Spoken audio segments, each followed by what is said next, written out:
करते हैं 35 क्वेश्चन का B part. The image below shows a developing fetus in the mother's womb. The developing fetus is connected to the placenta by means of umbilical cord. The umbilical vein and artery run inside the umbilical cord. देखो ये यहाँ पर दिख रहा है आपको, ये foetus है कहाँ पर, यूट्रस के अंदर, राइट। और ये आपका प्लेसेंटा है। प्लेसेंटा से तुम्हें पता है कि जो एम्ब्रियो होता है उसमें मदर से जितना भी न्यूट्रिशन है वो किसके थ्रू जाता है, प्लेसेंटा के थ्रू। और किस तरह से वो अटैच है एम्ब्रियो से, अम्बिलिकल कॉर्ड के थ्रू। अम्बिलिकल कॉर्ड में ही अम्बिलिकल आर्टरीज और अम्बिलिकल वेन्स होती हैं, क्लियर। और ये तुमको दिख रहा है यहाँ पर एमनियोटिक फ्लूइड, जिस फ्लूइड में बच्चा रहता है या एम्ब्रियो रहता है, आप कह सकते हो फीटस रहता है। फर्स्ट पार्ट में पूछा आपसे, name two substance that moves through the blood vessels. ये जो ब्लड वेसल्स है जो आप देख रहे हो अम्बिलिकल कॉर्ड में प्लेसेंटा के थ्रू, कौन से वो सब्सटेंसेस है जो मूव करते हैं फीटस तक या फीटस से प्लेसेंटा के थ्रू मदर्स बॉडी में। तो ये होते हैं आपके न्यूट्रिएंट्स जो कि मदर के थ्रू कहाँ आ रहे हैं, फीटस में। ग्लूकोज भी मदर के थ्रू फीटस में आ रहा है, राइट, एंड ऑक्सीजन भी। लेकिन जब ये सब आता है फीटस में तो वहाँ भी रिएक्शंस होती हैं, वेस्ट जनरेट होता है। और वो वेस्ट जो है वो कहाँ से, फीटस से कहाँ जा रहा है, प्लेसेंटा के थ्रू मदर की बॉडी में। तो ये सारे वो सब्सटेंसेस हैं। आपसे दो पूछें, आप कोई भी दो यहाँ पर लिख दोगे। सेकेंड है, if the placenta has less villi how will it affect the babies growth. देखो यदि जो आपका विलाई है प्लेसेंटा में कम होंगे, राइट, यदि विलाई कम होंगे तो ऑब्वियसली विलाई का काम क्या होता है, एब्जॉर्ब करने का काम। यदि कम न्यूट्रिएंट्स एब्जॉर्ब करेगा मदर की बॉडी से तो कम न्यूट्रिएंट पहुंच पाएंगे बेबी तक कम पहुंच पाएंगे। तो फिर क्या होगा, जो फीटस है यानी कि जो बेबी है उसकी ग्रोथ स्लो हो जाएगी, राइट।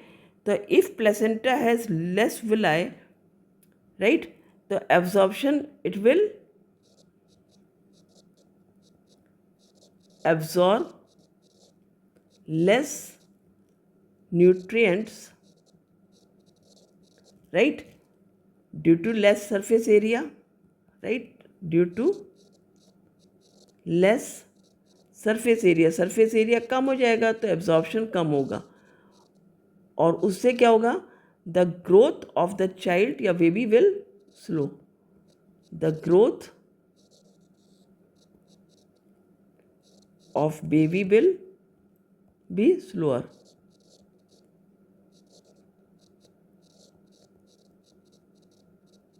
Third question है, name the region where the embryo develops inside the female body. Explain how this region is adapted for nourishing the baby. यहाँ पर आप लिख लोगे पार्ट कौन सा है आपका, यूट्रस होता है जहाँ पर कि फीटस का डेवलपमेंट होता है, राइट, यूट्रस। तो एम्ब्रियो कहाँ पर डेवलप होता है आपका फीमेल बॉडी में, यूट्रस में। Second, explain how this region is adopted for nourishing the baby.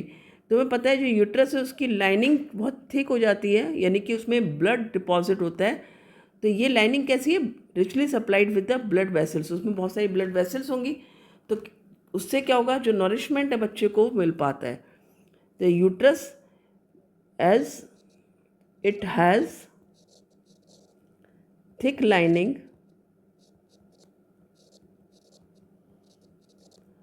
richly supplied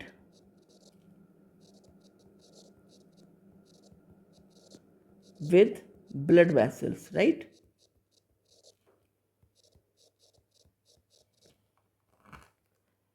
यहाँ पर ब्लड वेसल्स होती हैं बहुत सारी, और जिसकी वजह से क्या होता है, baby gets nutrition.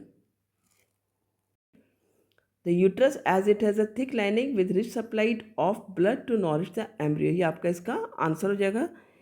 Fourth part of the question है, some of the fetal cells fall off into the amniotic fluid and can be collected by careful procedure. ठीक है, कुछ फीटल सेल्स जो है वो फॉल ऑफ हो जाती हैं, गिर जाती हैं एमनियोटिक फ्लूइड में, और उनको कलेक्ट किया जाता है केयरफुल प्रोसीजर से। द सेल्स वर स्क्रीन्ड, उनको जब टेस्ट किया जाता है, and found it contain XY chromosome, तो पता लगता है कि इसमें XY क्रोमोसोम है। पूछे what is the sex of the child, तो यहाँ पर जो ए पार्ट का आंसर है वो क्या है, मेल। सेक्स क्या है, मेल। तो बी पार्ट है, how is this prenatal sex determination misused. आपको पता है कि यदि लोगों को कई बार पता लगता है कि चाइल्ड फीमेल है तो वो इवन अबॉर्शन के लिए जाते हैं। इसीलिए इसको गवर्नमेंट ने अब बंद कर दिया है। एक रूल बन गया है कि फीमेल फिटिसाइड नहीं हो सकता। It is prohibited in the hospitals, right. तो अब ये प्रोहिबिट कर दिया है तो ना तो ये टेस्ट के लिए जा सकते हैं कोई भी पेरेंट और ना ही अवॉर्ड कर सकते हैं।